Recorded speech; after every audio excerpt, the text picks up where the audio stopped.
Greetings. I'm Michael Nagler, Professor Emeritus from the University of California, Berkeley, where I founded the Peace and Conflict Studies program, and I also founded the Metta Center for Nonviolence, which is where I'm speaking to you today. My passion in founding both those institutions was Mahatma Gandhi and what is nonviolence, and that's exactly what we want to talk about today. What is nonviolence?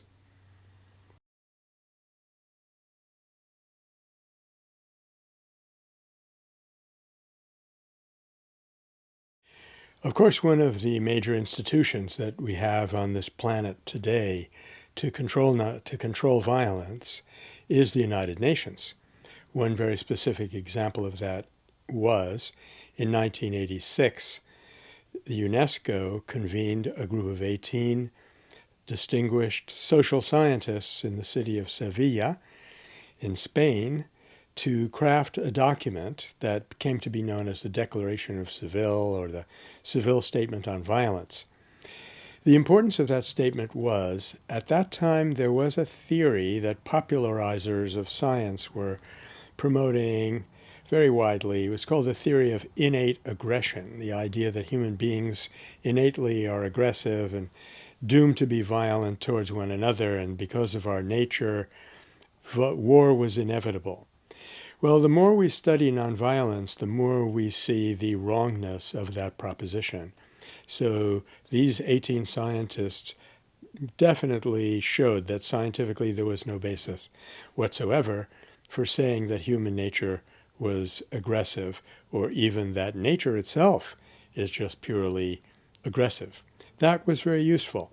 We can also tie back to the Declaration of Human Rights, which originates almost simultaneously with the body, and which states that war is born in the minds of men, and it is in the minds of men and women that the defenses of peace will have to be constructed. So nonviolence, I think, is the best way to implement those two principles that are close to the core of the United Nations. The more you study nonviolence, the more you see that the people who practice it begin to feel that they are somehow expressing something deeply part of their nature. A Kurdish activist not long ago was told, if you want to do this nonviolently, bear in mind, it's going to involve risks and it's going to take a long time.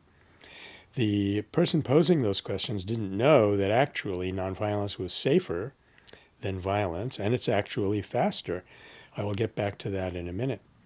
But even though he thought that it was dangerous and slow, this Kurdish activist said it may be dangerous, it may be slow, but you don't lose your humanity in the process. And the more we go on with this, the more we see that the practice of nonviolence brings out something very innate in our nature. Contrarily, if you want to look at this negatively, we have a psychologist friend who has coined a concept called perpetration-induced traumatic stress, which indicates that people who do violence towards other people suffer themselves. And now there's very good scientific evidence that this is registering even in our nervous system, that when I hurt another person, that hurt is being felt in my own person. So you put that together, the fact that on the one hand we have so many servicemen and women committing suicide, and on the other hand, we have this very powerful feeling on the part of nonviolent actors that they're doing what's right, they're bringing out their human nature. And that shows you that, ironically, one of the objections that you get if you try to talk to people about nonviolence is, oh, well, it's just not human nature, which is the exact opposite of the truth. Mahatma Gandhi made a very simple, definitive statement in this regard. He said, nonviolence is the law of the humans. Now, by law, he was thinking about his Sanskrit concept of dharma.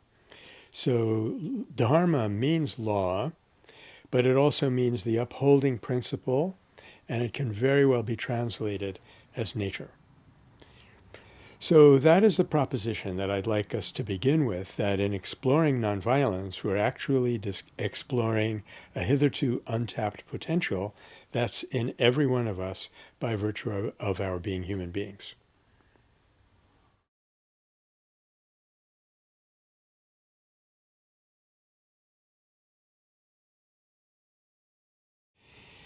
When I say that nonviolence is somehow intimately related to who we are as human beings, to our human nature, I'm including in this that nonviolence is the ultimate protection of democracy. You cannot ultimately have a really functioning democracy only through the voting structures and the checks and balances and what have you. In order to protect human rights and to have a democracy in a meaningful sense, Gandhi felt, and I must say I agree with him, that nonviolence has to be implemented in order to make that possible. So let's ask ourselves, without getting too philosophical here, what is human nature? A very useful, simple, accurate model is we are body, mind, and spirit. We can express violence or nonviolence in our bodies. Nonviolence with our bodies means the refusal to harm. Sometimes it means the entry into places where we have been forbidden by laws which we consider unjust. Sometimes it means stretching a hand of reconciliation toward another. These are all things that have happened in the history of nonviolence. Now, most of the movements that we see in the world today that are attempting to be nonviolent and that are considered nonviolent are nonviolent only at that level of body. For example, in Yemen recently, there were some protesters who said they can't defeat us because we left our guns at home. They have a point. Bringing your guns exposes you to repression. Leaving them at home is a startling statement that enables you to engage what we'd sometimes call the power of vulnerability. But being nonviolent on that level is only the beginning. And when we move from nonviolence of body to nonviolence of speech or mind, there we find that this is actually an exponential growth. That when you go into a protest and you hold up signs which are saying, death to the dictator, or he's finished, or go commit suicide. These are all things that have happened in the last 15, 20 years. You're being nonviolent with your body, but you're not being nonviolent with your speech. And that really vitiates the power of nonviolence. You have not engaged the full power of that potential. Now let's take another leap and say, what if we could be nonviolent in our spirit, in our heart, meaning that we do not wish harm to our opponent. We insist on stopping his agenda. Maybe we insist on getting him out of power, but we're doing that partly because we think it's the best thing for our opponent. Dominating us is less helpful for him than it is harmful for us. So if we can generate, as far as possible, even in our thoughts, this attitude of, yes, we are going to resist your actions, we're going to overturn your government perhaps, we're going to stop your attack on these innocent people, but we're not doing it out of hatred to you as a person. When we can reach that level, then there's an exponentially higher degree of power of nonviolence that's engaged. So that first part, where we're just doing it in the body, but we're harboring ill will in our mind and expressing it through our speech, that we could call, sometimes it's called strategic nonviolence, where people are just doing this because they think it's the right strategy, because they recognize if they leave their guns at home, they'll be less likely to attack. But often enough, these people are willing to go back to violence if their strategic nonviolence doesn't work. The next level would be the level of conflict resolution, as that's often practiced today in many UN institutions, among others, where you are going at least to act politely and respectfully toward your opponent. And finally, as I say, if you can convert your ill will into goodwill, you have reached the power of what Gandhi called the nonviolence of the strong, and which in scholarly circles is sometimes called principled nonviolence. So this brings us down to a fundamental definition of what nonviolence is and what engages nonviolent power. And over the years, we've come to feel that the best definition is nonviolence is that power which is released by the conversion of a negative drive. So let's say I enter a situation of threat. Someone is pointing a weapon at me, In my heart, I am definitely feeling a response of fear, a response of anger. But I decide to master those responses, not to act out of fear, not to act out of anger. And what happens? That very psychic energy that was taking those negative disruptive forms somehow gets converted into a creative response. There are thousands and thousands of examples of this on the individual level, many of which you'll find in my book, The Search for a Nonviolent Future, others of which you can get through our Metta Center resources here. There is now at Swarthmore College in Pennsylvania a global database of nonviolent action that lists literally thousands of examples, and in many of them you'll see that this is what's happening. A person is angry about something, but they decide, I'm not going to hate my opponent. I'm going to do something about this problem. That anger gets converted into a positive force. And Gandhi gave perfect expression to this when he said, I have learnt the supreme lesson to harness my anger, to conserve my anger. And anger conserved can be converted into a power that can move the world. Martin Luther King echoed this almost word for word from his own experience. He said, we did not cause outbursts of anger. We controlled anger under discipline for maximum effect.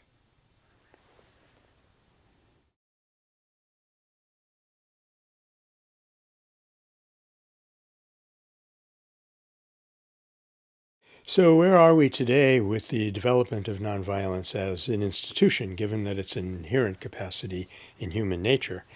You know, Mahatma Gandhi said that nonviolence is, in politics at least, is a new weapon in the process of evolution.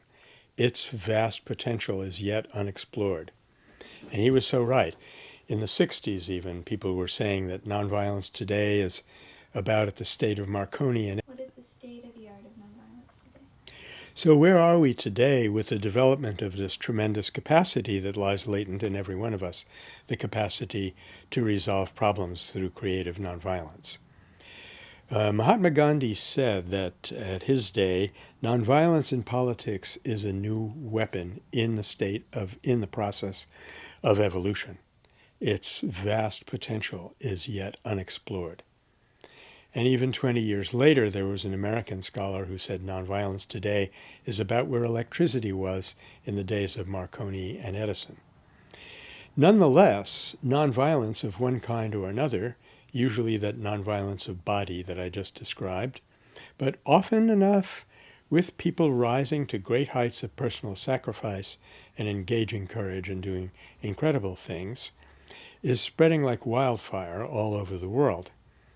Wildfire, that might not be a very good image, but it's spreading all over the world. In the late 1980s, there was a study of the populations of countries where a major nonviolent episode has occurred, a liberation struggle, a reform struggle, something of the kind, and astoundingly enough, 3.6 billion people, or more than half the population of the earth at that time, lived under such regimes. But that was before Arab Spring. What is the state of the art of nonviolence today? Take 3. So where are we today with the institutionalization, the development of this innate human capacity, which actually seems to have the ability to bring us forward in our evolution as human beings? Gandhi said that nonviolence in politics is a new weapon in evolution. Its vast potential is yet unexplored. One of the ways that it's unexplored is that nonviolence is used against oppressive regimes or legislation which is felt to be unjust, or structural institutions that are unjust in one way or another. But people don't realize that if you look back at Gandhi's career, he had 2 wings, as it were, to his campaign for the liberation of India. In fact, this started even with the struggle for the rights of the Indian community in South Africa. One wing was this non-cooperation with evil, and another wing was cooperation with good, and he did that through what he called constructive program. So very simply, if you wanted to get rid of the British monopoly on cloth, you spun your own cloth. That was constructive, and then you boycotted their cloth, which was obstructive, though in that case it happened to be legal. When it came to salt, making your own salt was illegal. So constructive program can definitely be revolutionary, but we haven't seen many movements where both the constructive and the obstructive aspect, or what he called satyagraha, properly speaking, were possible, and that you could shift back and forth between one or the other, depending on the strategic necessities of the time. So that's a whole new qualitative dimension into which nonviolence could grow. But since Gandhi's time, the expansion of nonviolence has been quite remarkable. Even before Arab Spring, more than half the population of the world lived in a regime where there had been a major nonviolent campaign or event. In many cases, regime change brought about by nonviolence. I could list off about 50 or 60 countries where that happened, partly as a result of Gandhi's liberation of India and his ending of the colonial system in so doing. So there's a tremendous quantitative expansion, which we get very little notice of in the mainstream media. But there are also recently, in the last 20 years or so, there have been some very interesting qualitative changes, some things that are new. One of them is there is, just as we have globalization from above, which tends to impose corporate control on people all over the world, there is a kind of globalization from below where people's movements spring up, like the resistance movements to the Iraq War in 1993, and more particularly indigenous peoples all over the world whose rights have been severely trampled on by corporatization, colonialization, and now globalization from above. They are beginning to become conscious of themselves and of one another, and without sacrificing the specifics of their cultures, they are beginning to engage with the wider world. And since they are a locus of struggle very often for nonviolence, and because often in their traditions they already have some awareness of nonviolence and have been using it in local domestic ways, they're an important new player. And that makes for a qualitatively different state of the world in terms of what is called the other superpower, the will of the people. Another really major development, and this could be of tremendous potential because it has been such an absence, is learning. When my colleagues and I started Nonviolent Peace Force, for example, the first thing we did was commission Christina Schweitzer to write a study of unarmed civilian peacekeeping. I'll say a bit more about that in a second. But after a successful overthrow on, let's call it level 1 nonviolence or strategic nonviolence in the year 2000 in Serbia, in Belgrade, the students and others who had organized that thing and ran that one-year-long campaign formed an organization with the help of the International Center for Nonviolent Conflict called Canvas, the Center for Advanced Nonviolence Actions and Strategies, where they made their best practices, what they had learned in their experiences, available in places like Egypt. So whereas prior to about 1960, if you had a nonviolent uprising, you pretty much had to reinvent the wheel from wherever you were, although the works of Gene Sharp were making a dent in that kind of ignorance. Now we have a much more systematic attempt to systematize the science of nonviolence and communicate it, part of which we're doing here right now with you. In addition to activists doing this, we do, of course, have some scholars. There's a remarkable and very inspiring book by Erica Chenoweth and Maria Stephan called Why Civil Resistance Works. And in that book, they show that nonviolent uprisings are twice as effective as violent uprisings. Remember, as I was saying this before, and believe it or not, they take 1/3 of the time as a general rule. And this is by applying the science of political science and their techniques to modern history. Now that leads me to another point, and that is there's been a tremendous kind of sea change that's taken place in the practice of science itself, where you would tend to think that human beings were innately aggressive up to a certain point.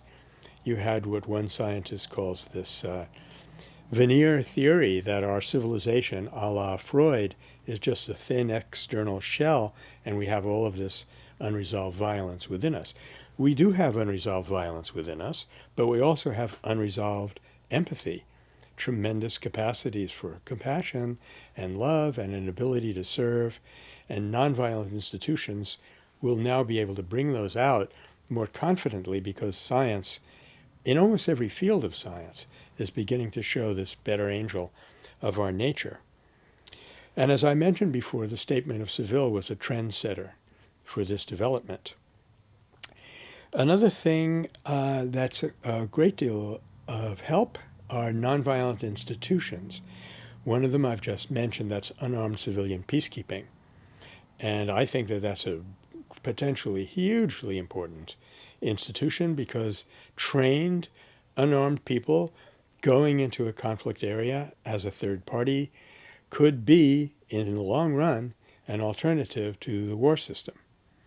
And we have groups like Peace Brigades International, Christian peacemaker teams are doing this kind of work still rather quietly, unfortunately, in different pockets of the world, rescuing child soldiers, brokering peace agreements, helping refugees return, and in the last analysis, if they have to, practicing what's called interpositioning, meaning going in between conflicting parties and causing them to stop the conflict. And we're now trying to take that to a global level with Nonviolent Peace Force. Then again, there's been some legal institutions that are helpful. This, I guess I would call it a consensus on right to protect, R2P, which the United Nations has been so largely responsible for, is very helpful for communities who want to go in and break up the kind of horrific violence that we're seeing right now in Syria, for example. And of course, the United Nations itself is a very important institution.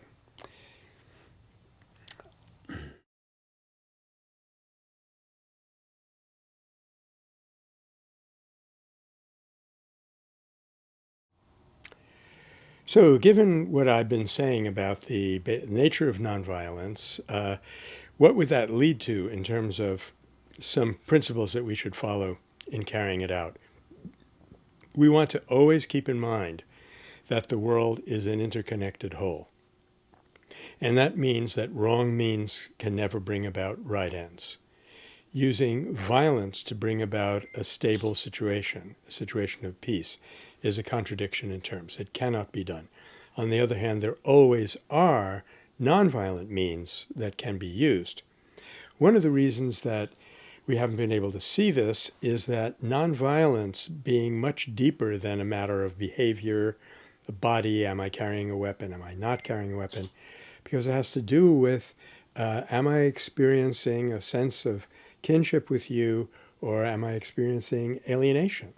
Am I established in the belief that your well-being is a contribution to my well-being, or am I deluded into thinking that my security can rest upon your insecurity, my happiness can be built upon your unhappiness? So because we're unfamiliar with thinking in these terms, we don't see how nonviolence often works under the surface. In fact, I like to say that nonviolence sometimes works in the sense that it gets you what you want, but it always does good work.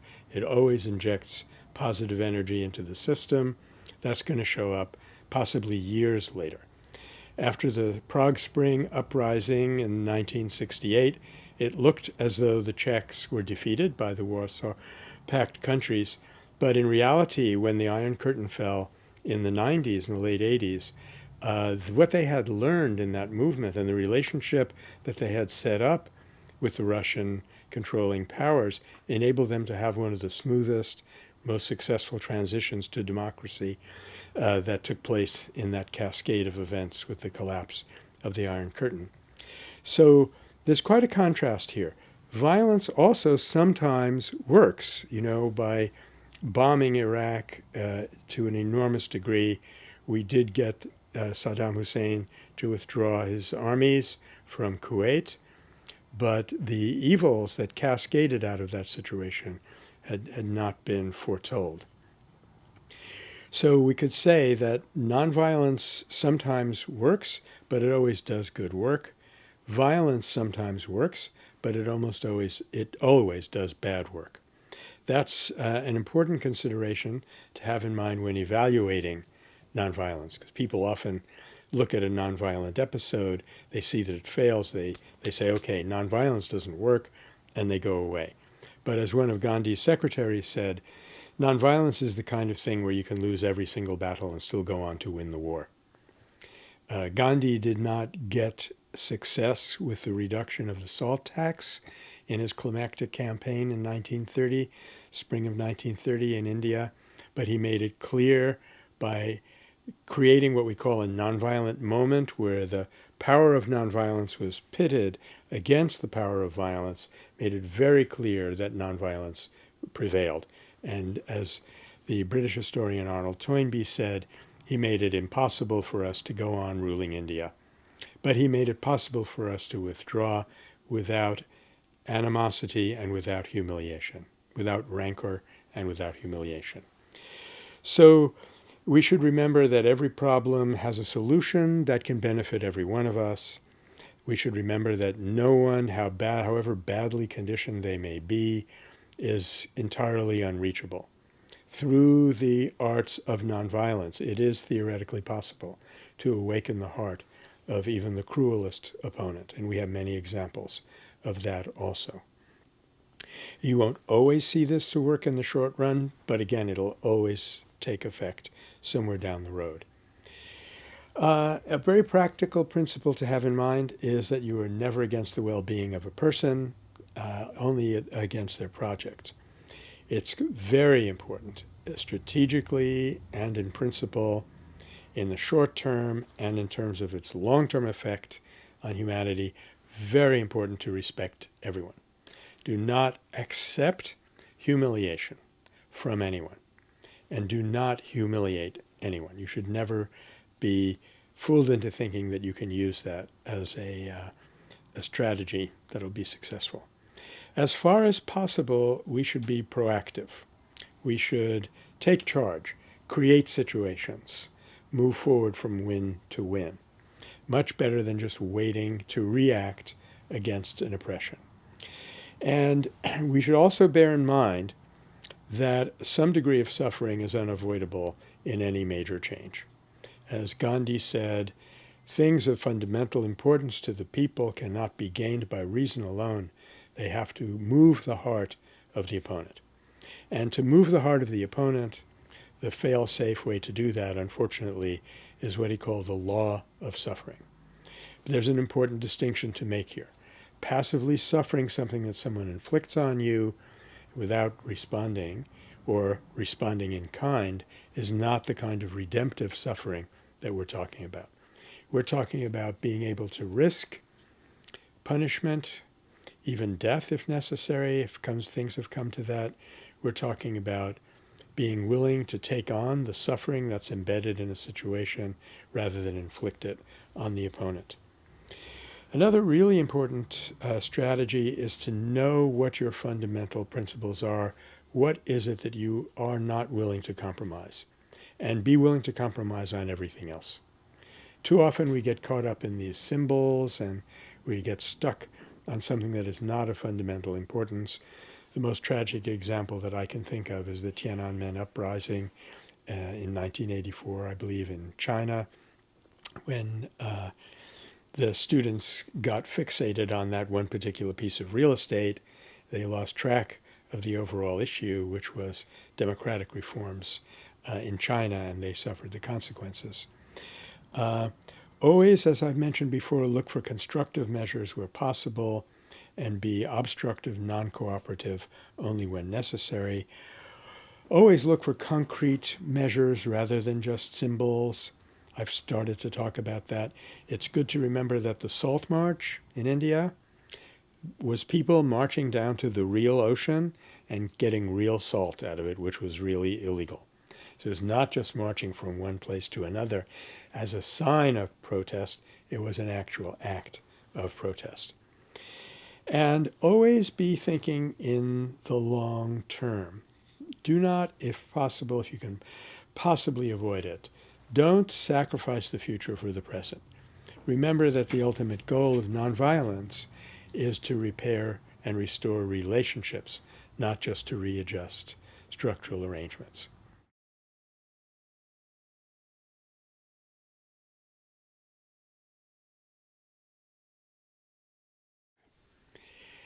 I'd like to close by mentioning one figure and one movement because it is so helpful in showing this unexplored potential of nonviolence.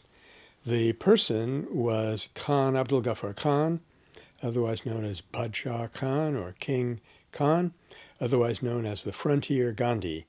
He was a Pashtun and started as an educator and a reformer. He was building schools to try to elevate the deplorable condition of the Pashtuns under British rule. They were suffering from their own internal violence and from the incredible oppression that took place in their part of India, the Northwest Frontier Province, as it was then called.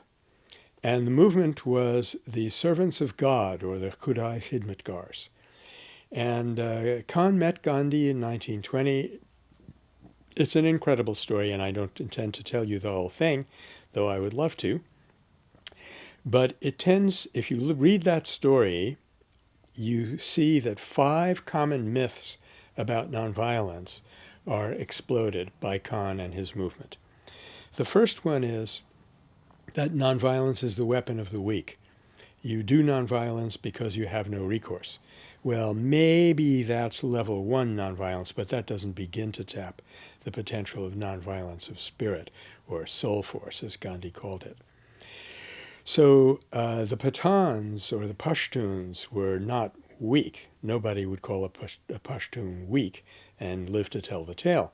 In fact, the Northwest Frontier, especially the remoter areas, as opposed to the settled areas, as the British called it, were never fully subdued by the British Raj.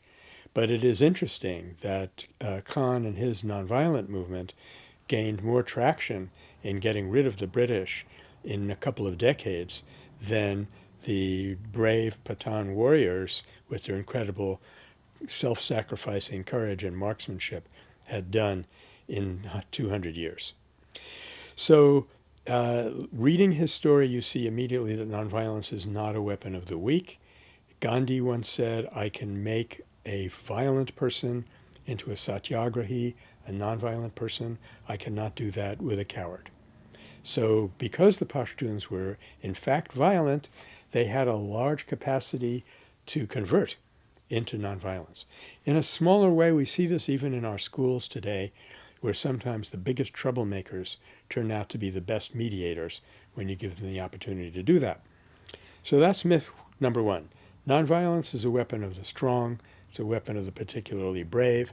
It's the weapon of people who are capable of nonviolence, but they're exerting their human nature into not expressing it as such. Myth number 2, and this is the second most common objection that we hear about nonviolence when we try to teach it, it never would have worked against Hitler.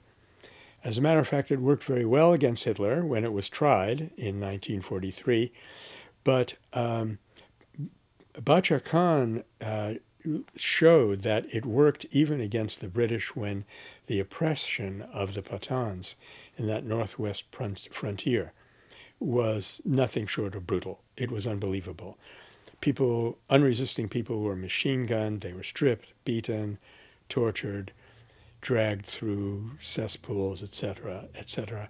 The British were terrified of the Pathans, and even more terrified when the Pathans, unreasonably from their own logic, took to nonviolence.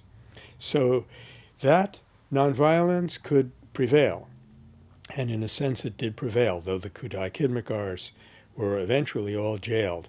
It was too late, and the British already knew they could not continue to rule India. The fact that it was able to prevail against the brutality of the Raj in that area shows that nonviolence is effective against an extremely ruthless opponent, if you know how to do it. What we try to do here at the Metta Center is communicate ways that people can carry out nonviolence more safely and more effectively. But anyway, that's myth number 2. Myth number 3 is that nonviolence is exclusively about protests and obstruction, negative action, satyagraha, properly speaking. But Khan, remember, he got his start building schools and helping to develop the spirituality of his community, while Gandhi was doing that, unbeknownst to him, doing exactly the same thing in India. And I've mentioned before that being able to cooperate with good when that's appropriate and when that's possible, to non-cooperate with evil when that's necessary, is a great rule of thumb, and it gives you a broader sense of the repertoire of nonviolent behavior. Now, of particular interest is the myth that nonviolence is okay for domestic disputes. Even Kenneth Boulding, one of our greatest nonviolence scholars, said this, but it's not very good for defense. But the Kudai Khidmatgars were 80,000 in number. They were uniformed. They followed orders. They were disciplined. They took a pledge, but that was a pledge of nonviolence, and they didn't have any weapons. So there have been many things that show that nonviolence can be implemented on a vast scale. In 2 cases that we know of, nonviolence actually was the regime. That's in ancient India, Emperor Ashoka in the 3rd century BC, and in the United States, what became the state of Pennsylvania was for about 75 years ruled by Quakers on nonviolent principles. So that nonviolence could be used as a substitute for war is much more plausible, thanks to Khan and his Kudai Khidmatgars. Finally, the myth that Islam is a violent religion and nonviolence has no place in it. Well, as a shopkeeper in Berkeley said to me some years ago when he learned that Badshah Khan was still alive, he said, "You know, there is nobody more Musulman than your Pathan." The Pathans were, if anything, more religious Muslims than the Muslims of many another community in many another country. And yet they showed that nonviolence fitted perfectly into what the Prophet had said and the spirit of that religion of compassion. So I mention this only as one example. There is a very rich history now of nonviolence. There is a list of practices that people can follow to carry it out more successfully. We have some of this on our website, and I hope that as a general introduction to the incredible power of what Gandhi called the greatest power that humankind has been endowed with, that we have served our purpose. Thank you very much.